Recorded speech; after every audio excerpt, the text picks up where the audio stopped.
Hello everybody, welcome to Ask JP today.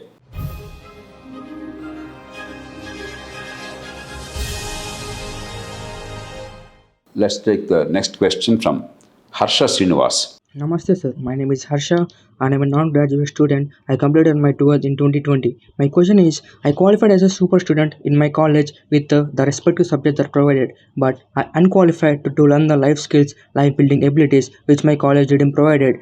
I came out as a half-boiled egg. When I entered the society, I completely failed as a man to survive.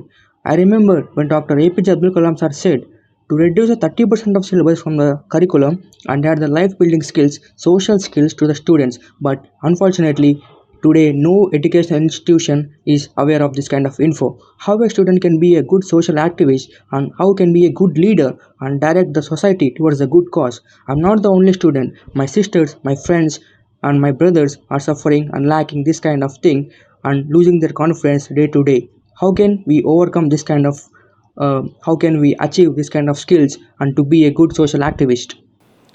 Thank you, Harsha. Again and again, the educational failure is coming in as a theme in our discussion in the questions. In a survey conducted by Pratham organization, they typically do whether a kid can read or do simple mathematical operations. But in 2018, they tried to understand if simple life skills are imparted to children at the age of 14 to 18. That means they would have gone to school for about 8 to 10 years. Because everybody is supposed to be in school in India. We have a right to education. It's a fundamental right. Everything is supposed to be free. Fully 40 to 50% of children or adolescents between 14 and 18, they are not able to read time. They cannot look at a watch and tell us the time in hours and minutes in the 21st century, let alone more complicated life skills. If our education does not allow them to even to read time, a significant proportion of them, or they cannot go to a market and put the appropriate weights to weigh, let's say, 2 kilograms or 3 kilograms of brinjal, or cannot count currency. And of course, basic financial literacy, most graduates, including me when I graduated, we did not have financial literacy. We don't know how to open a bank account, we don't know what to do, we don't know how to deal with the financial system in the country.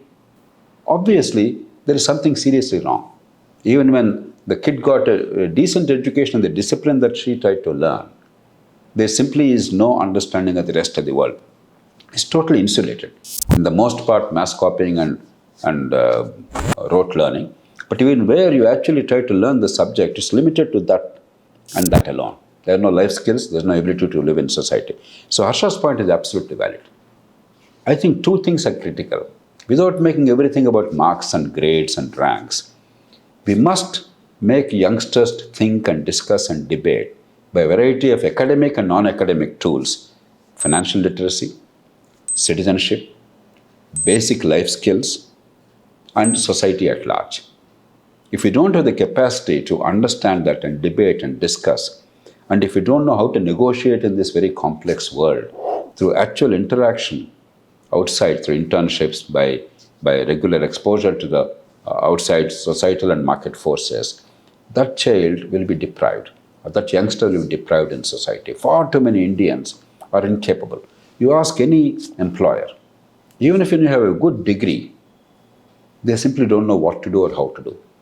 Even in government, these are people in government recruited after a very severe competition, because there's tremendous competition to enter into government jobs in India, because they're secure, the pay on an average is higher, nobody bothers about how much work you do, there's no accountability, and all kinds of reasons, wrong reasons, unfortunately. But after having entered, most of them are not delivering, largely because they don't know what to do and how to do. It's not always because they're lazy or corrupt. It's simply because they just don't know what to do and how to do. Only very few understand what to do and how to do. They do a reasonable job. Others take years and years to do even a passable job. So you can see the consequences of failed educational life skills in every sphere of human endeavor in our country. Productivity in our factories, in our offices, in our shop floors, citizenship, and in our governments, in a variety of areas. We know magistrates in some of the civil courts at the lower level, they simply are posted as magistrates, they don't know what to do. Therefore, day after day after day, you have adjournments.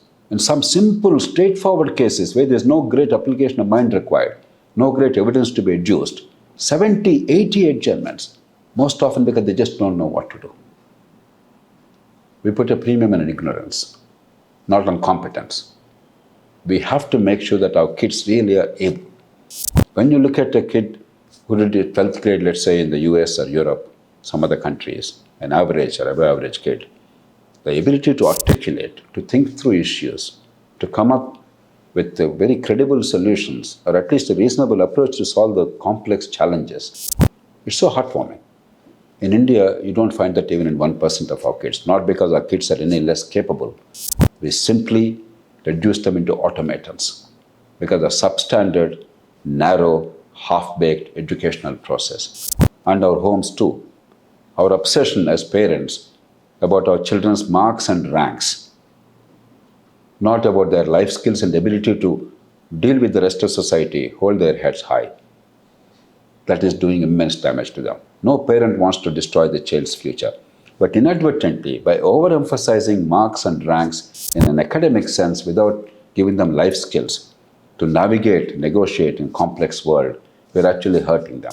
I think both the parents and the schools, they have a lot to do in order to make education much more meaningful and holistic and impart the life skills. And let's hope that we learn from the mistakes.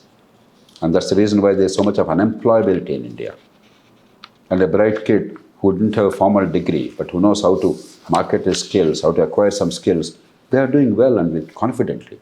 I feel immensely proud and happy when I see young people from difficult circumstances without really much of formal education are making an honest living because they acquired some skills and they know how to market those skills.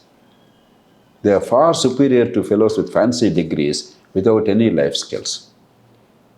I think all of us must wake up and understand what is true and meaningful education is.